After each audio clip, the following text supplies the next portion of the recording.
Harrisburg, Logan Agri-Service. Today I'm out looking at some Alleviate ST Microbio on some inbred lines, and we looked at these earlier, dug some plants and roots when they were real small just after emergence. There was some differences on root mass and stem diameter. Different places in the field, sometimes there wasn't any difference in the amount of plants emerged, and in some places there was. This field happens to be a little lower across the middle, and in some spots there you could pick up a difference in the counts. And then up on the west end here, the soil was drier when it was planted, and we didn't really see any differences in the emergence there, but that's where we were also seeing a little more consistency with our root mass difference. So we're going to kind of do a follow-up today and see if there's anything here to learn.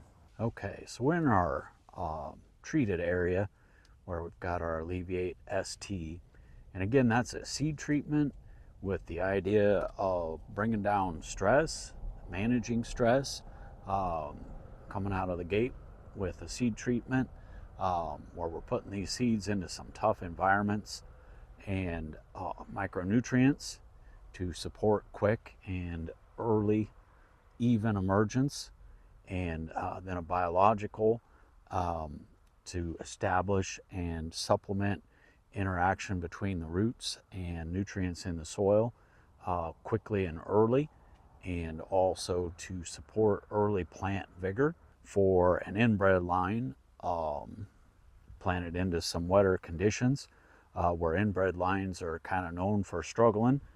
We've got really nice even emergence, which shows through in the consistency of our ear height right now. And then we'll walk over here into our untreated and kind of take a look at that. But I got 4 rows here. We'll just take a quick look at them.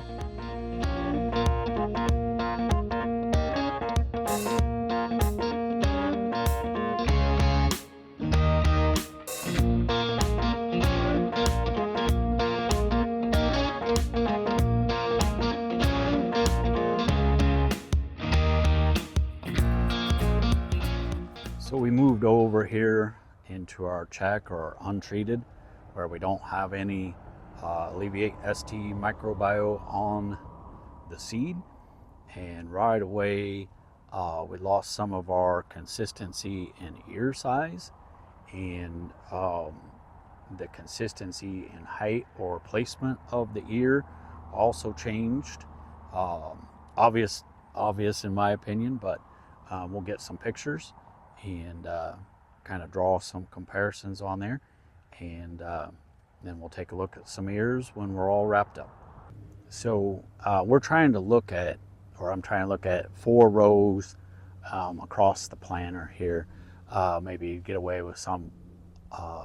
from some of the possible planter variation in the row units, but then also kind of spread out our sampling technique where I'll be taking 3 ears across 4 different rows each time too, so we're not just going straight down one row that might happen to be planted a little deeper or shallower than the others. So hopefully we can get a good sample out of here.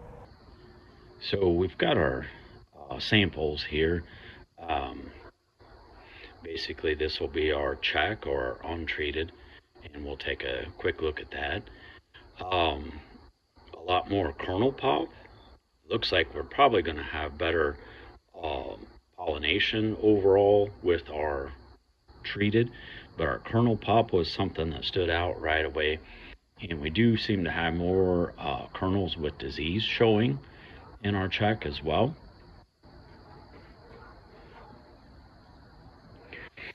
So our consistency of ear size is better. Something we noticed right away there, and even out in the field, that our ear size seemed to be way more consistent where it was located on the plant as well. And here we're really seeing that. The other thing that stood out right away was a big difference in the number of popped kernels really went down. And Diseased kernels were really hard to find.